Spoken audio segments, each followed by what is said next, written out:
Hello friends, ಎಲ್ಲರಿಗೆ ನಮಸ್ಕಾರ. Kannada life ಸ್ಟೋರಿನಿಂದ ಪ್ರತಿಯೊಬ್ಬರಿಗೆ ತುಂಬ ಧನ್ಯವಾದಗಳು. ತಂದೆ ತನ್ನ ಮಗಳಿಗೆ ಹೇಳಬೇಕಾದ ಸಂಗಾತಿಗಳಿವು.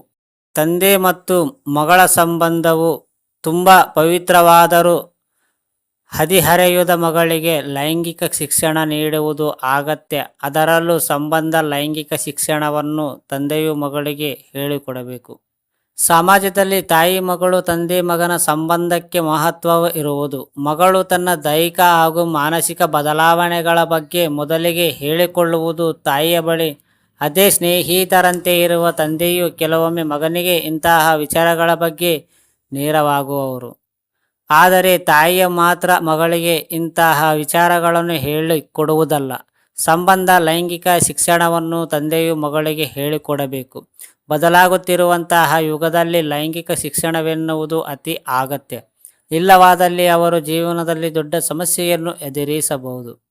ಭಾರತದಲ್ಲಿ ತಂದೆಯ ಬಗ್ಗೆ ತುಂಬ ಗೌರವ ಹಾಗೂ ಒಂದು ರೀತಿಯ ಭಯ ಭಕ್ತಿಯೂ ಇರುವುದು.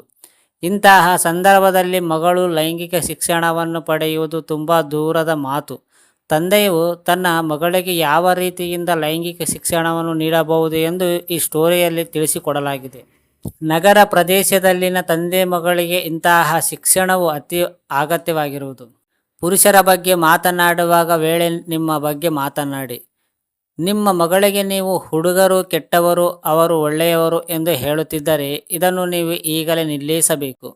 ನೀವು ಮಗಳಿಗೆ ಹುಡುಗರ ಬಗ್ಗೆ ಸರಿಯಾದ ಮಾತನ್ನು ಹೇಳಿಕೊಡಬೇಕು. ಹುಡುಗರು ಕೆಟ್ಟವರು ಎಂದು ಹೇಳಿದರೆ ಆಗ ಅದು ಸರಿಯಾದ ಕ್ರಮವಲ್ಲ. ಇದರಿಂದ ನಿಮ್ಮ ಮಗಳಲ್ಲಿ ಭೀತಿಯು ಉಂಟಾಗಬಹುದು ಮತ್ತು ಆಕೆಯ ಸ್ನೇಹಿತರು ಅಥವಾ ಸಂಗಾತಿಯಲ್ಲಿ ನಂಬಿಕೆ ಮೂಡಲು ಕಷ್ಟವಾಗಬಹುದು. ಹುಡುಗರ ಬಗ್ಗೆ ಆಕೆಯ ಅಭಿಪ್ರಾಯ ಏನು ಎನ್ನುವುದು ಮೊದಲನೇ ನೀವು ಕೇಳಿ. ನಿಮ್ಮ ಬಗ್ಗೆ ಮಾತನಾಡಿ ಮತ್ತು ಕೆಲವೊಂದು ವಿಚಾರಗಳನ್ನು ಹೇಳಿ.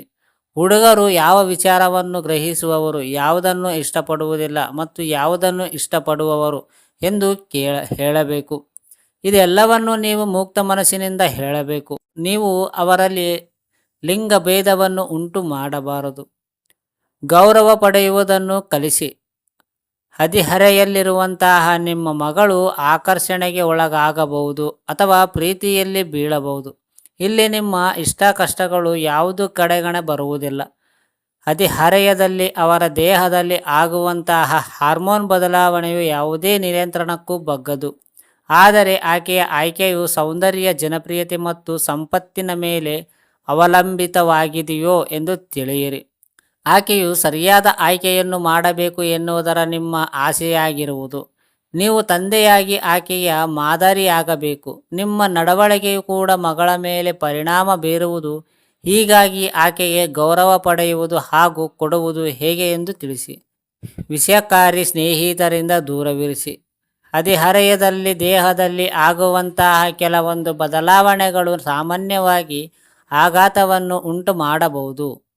ಹದಿಹರೆಯದಲ್ಲಿ ಲೈಂಗಿಕ ಆಕಾಂಕ್ಷೆಯ ಅಧಿಕ ಮತ್ತು ಇದರ ಹಿಂದಿನ ಪರಿಣಾಮಗಳು ಏನು ಎಂದು ತಿಳಿಯದು ಕೆಲವು ವಿಷಕಾರಿ ಸ್ನೇಹಿತರಿಂದ ಮಗಳು ದೂರವಿಡಬೇಕು. ಕೆಲವು ಸ್ನೇಹಿತರು ಮತ್ತು ಬಾಯ್ಫ್ರೆಂಡ್ ತುಂಬ ಒಳ್ಳೆಯವರಾಗಿರಬಹುದು. ಕೆಲವರು ದೈಹಿಕ ಆಕರ್ಷಣೆಗೆ ಒಳಗಾಗಿ ದುರ್ಬಲ ಪಡೆಯಲು ಬಯಸಬಹುದು. ಇಂತಹ ಸ್ನೇಹಿತರು ಅಥವಾ ಹುಡುಗಿಯರಿಂದ ದೂರ ಇರುವುದು ಹೇಗೆ ಎಂದು ತಿಳಿಸಲು ನೀವು ಈ ಮಗಳ ಜೊತೆಗೆ ಮಾತನಾಡಬೇಕು. ಒಪ್ಪಿಗೆ ಬಗ್ಗೆ ತಿಳಿಸಿ. ನಿಮ್ಮ ಮಗಳು ಹದಿಹರೆಯದವಳಾಗಿದ್ದರೆ ಆಗ ಆಕೆಯ ಅನುಮತಿ ಎಷ್ಟು ಮಹತ್ವದಾಗಿರುವುದು ಎಂದು ಆಕೆಗೆ ತಿಳಿಸಿ ಹೇಳಿ. ಆಕೆಗೆ ತನ್ನ ಬಾಲ್ಯದಿಂದ ಹದಿಹರೆಯದ ತನಕ ಪ್ರತಿಯೊಂದು ವಿಚಾರಗಳನ್ನು ತಿಳಿಸಿ. ಬೇರೆಯವರ ಪ್ರೀತಿ ಅಥವಾ ಅನುಮತಿಯನ್ನು ಪಡೆಯಲು ದೇಹವನ್ನು ಬಳಸಬಾರದು ಎಂದು ಹೇಳಿ.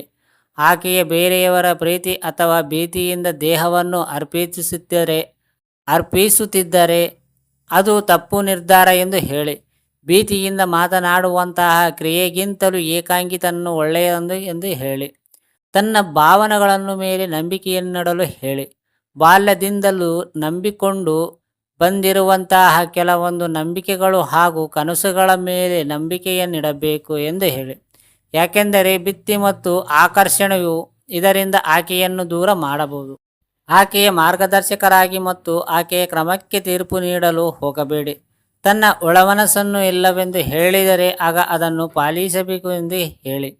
ಪುರುಷರ ವಿಚಾರದಲ್ಲಿ ಸಂಬಂಧ ಲೈಂಗಿಕತೆ ಬಗ್ಗೆ ತನ್ನ ನಿರ್ಧಾರಗಳನ್ನು ಬಲಪಡಿಸಲು ಹೇಳಿ. ದೈಹಿಕ ಮತ್ತು ಮಾನಸಿಕವಾಗಿ ಬಲಿಷ್ಠವಾಗುವ ವಯಸ್ಸು ಯಾವುದು ಎಂದು ಹೇಳಿ. ಬೀದಿ ಕಾಮಣ್ಣರ ಬಗ್ಗೆ ಜಾಗೃತರಾಗಿರಿ. ಹುಡುಗಿಯರನ್ನು ಕೆಲವು ಬೀದಿ ಕಾಮಣ್ಣರು ಹಿಂಬಾಲಿಸಿಕೊಂಡು ಬರುವುದೇ ಇದೆ. ಇಂತಹ ಸಂದರ್ಭದಲ್ಲಿ ಅವರನ್ನು ಎದುರಿಸಲು ಮಾನಸಿಕವಾಗಿ ಹೇಗೆ ಬಲಿಷ್ಠವಾಗಿರಬೇಕು ಎಂದು ತಿಳಿಸಿ ಮತ್ತು ಆಕೆಯು ದೈಹಿಕವಾಗಿ ಬಲಿಷ್ಠವಾಗಿರಲು ಪ್ರೋತ್ಸಾಹಿಸಿ. ಆತ್ಮರಕ್ಷಣೆ ಮಾಡುವಂತಹ ಯಾವುದಾದರೂ ತರಗತಿಗಳಿಗೆ ಆಕೆಯನ್ನು ಸೇರಿಸಿ. ಯಾರನ್ನೇ ಆದರೂ ಎದುರಿಸುವಂತಹ ಧೈರ್ಯವು ಆಕೆಯಲ್ಲಿ ಇರಬೇಕು. ಲೈಂಗಿಕತೆ ಬಗ್ಗೆ ಮಾತನಾಡಿ. ಹೆಚ್ಚಾಗಿ ಇಂತಹ ವಿಚಾರಗಳ ಬಗ್ಗೆ ಮಗಳೊಂದಿಗೆ ಮಾತನಾಡುವ ಪ್ರತಿಯೊಬ್ಬರು ತಂದೆಯಂದಿರುವ ಕೂಡ ಹಿಂಜಾರಿಯುವವರು. ಆದರೆ ನೀವು ಮನೆಯಲ್ಲಿ ಏಕಾಗಿ ಲೈಂಗಿಕ ಶಿಕ್ಷಣ ನೀಡಬೇಕು. ನೀವು ಆಕೆಗೆ ಇದರ ಬಗ್ಗೆ ತಿಳಿಸಿದರೆ ಇದ್ದರೆ ಆಗ ಆಕೆಗೆ ಇಂಟರ್ನೆಟ್ ಮತ್ತು ಸ್ನೇಹಿತರಿಂದ ತಿಳಿಯುವವಳು. ಇದು ಆಕೆಗೆ ತುಂಬ ಕೆಟ್ಟ ಪರಿಣಾಮ ಬೀರಬಹುದು ಮತ್ತು ಅವರು ನೀಡಿರುವ ಮಾಹಿತಿಯನ್ನು ಸರಿಯಾಗಿಲ್ಲದೆ ಇರಬಹುದು. ನೀವು ಆಕೆಗೆ ಲೈಂಗಿಕ ಶಿಕ್ಷಣದ ಬಗ್ಗೆ ಕೆಲವು ಪುಸ್ತಕಗಳನ್ನು ಓದಲು ನೀಡಬೇಕು. ಇದು ಸ್ವಲ್ಪ ಕಷ್ಟವಾದರೂ ಆರಂಭ ಮಾಡಬೇಕು.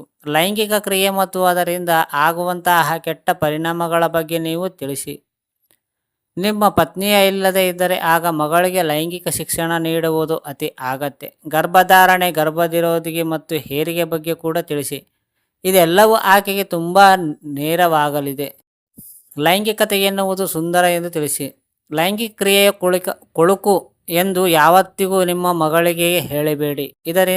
ಇದರಿಂದ ಆಕೆಗೆ ಅಸಹ್ಯ ಭಾವನೆ ಮೂಡಬಹುದು ಮತ್ತು ರೇಜಿಗೆ ಹುಟ್ಟಬಹುದು. ಇದಕ್ಕಾಗಿ ನೀವು ಲೈಂಗಿಕ ಕ್ರಿಯೆಯ ಸುಂದರ ಎಂದು ವಿವರಿಸಿ. ಆದರೆ ಇದನ್ನು ನಮಗೆ ತುಂಬ ಇಷ್ಟವಾದರೂ ಮತ್ತು ಮಾನಸಿಕ ಹಾಗೂ ದೈಹಿಕವಾಗಿ ತಯಾರಾದ ವೇಳೆ ಮಾತ್ರ ನಡೆಸಬೇಕು ಎಂದು ಹೇಳಿ. ಇದು ಆಯ್ಕೆಯಾಗಿರಬೇಕೆಂದು ಹೊರತು ಒಂದು ಕಟ್ಟುಪಾಡು ಆಗಿರಬಾರದು ಎಂದು ಹೇಳಿ. ಯಾರದೇ ಒತ್ತಡದಲ್ಲಿ ಲೈಂಗಿಕ ಕ್ರಿಯೆ ನಡೆಸಬಾರದು ಎನ್ನುವುದನ್ನು ಕೂಡ ಹೇಳಿ. ಇಂತಹ ವಿಚಾರಗಳನ್ನು ಕೆಲವೊಂದು ತಪ್ಪು ನಿರ್ಧಾರಗಳು ಮತ್ತು ಬೇರೆಯವರ ಒತ್ತಡಕ್ಕೆ ಒಳಗಾಗುವುದನ್ನು ತಪ್ಪಿಸುವುದು. ಫ್ರೆಂಡ್ಸ್, ಯಾವುದೇ ರೀತಿಯಲ್ಲಿ ಒಳ್ಳೆಯದು ಕೆಟ್ಟದ್ದು ಅಂತೂ ಏನಿಲ್ಲ. ನಿಮಗೆ ಯಾವುದು ಹೇಳಬೇಕು ಅನಿಸುತ್ತೋ ಅದು ಹೇಳಿ. ಪೇರೆಂಟ್ಸೇ ಆಗಲಿ, ತಂದೆ ತಾಯಿ ಎಲ್ಲರೂ. ಯಾಕೆಂದರೆ ಕೆಲವೊಂದು ವಿಷಯ ಪರ್ಸನಲಲ್ಲಿ ನಿಮಗೆ ಹೇಳೋಕ್ಕೆ ಆಗೋದಿಲ್ಲ. ಸೊ ನೀವು ಪ್ರೀತಿಯಿಂದ ಮಾತಾಡಿದಾಗ ಮಾತ್ರ ಅವೆಲ್ಲ ಹೇಳೋಕ್ಕಾಗುತ್ತೆ. ಕೆಲವೊಂದು ಪರ್ಸನಲ್ಗಳು, ಕೆಲವೊಂದು ಮೋಟಿವೇಟ್ಗಳು, ಪ್ರತಿಯೊಂದು ಒಳ್ಳೆಯದು ಕೆಟ್ಟದ್ದು ಯಾವುದು ಅಂತ ನಿಮ್ಮ ಮಕ್ಕಳಿಗೆ ನೀವು ಹೇಳಿದಾಗ ಅವರು ಯಾವುದು ಸರಿ ಯಾವುದು ತಪ್ಪು ಅನ್ನೋದು ಆ ದಾರಿಯಲ್ಲಿ ನಡ್ಕೊಂಡು ಹೋಗುತ್ತಾರೆ. ಅರ್ಥ ಆಯ್ತಾ ಫ್ರೆಂಡ್ಸ್? ಈ ಸ್ಟೋರಿ ಪೂರ್ತಿ ಕೇಳಿದ ಪ್ರತಿಯೊಬ್ಬರಿಗೆ ತುಂಬ ಧನ್ಯವಾದಗಳು.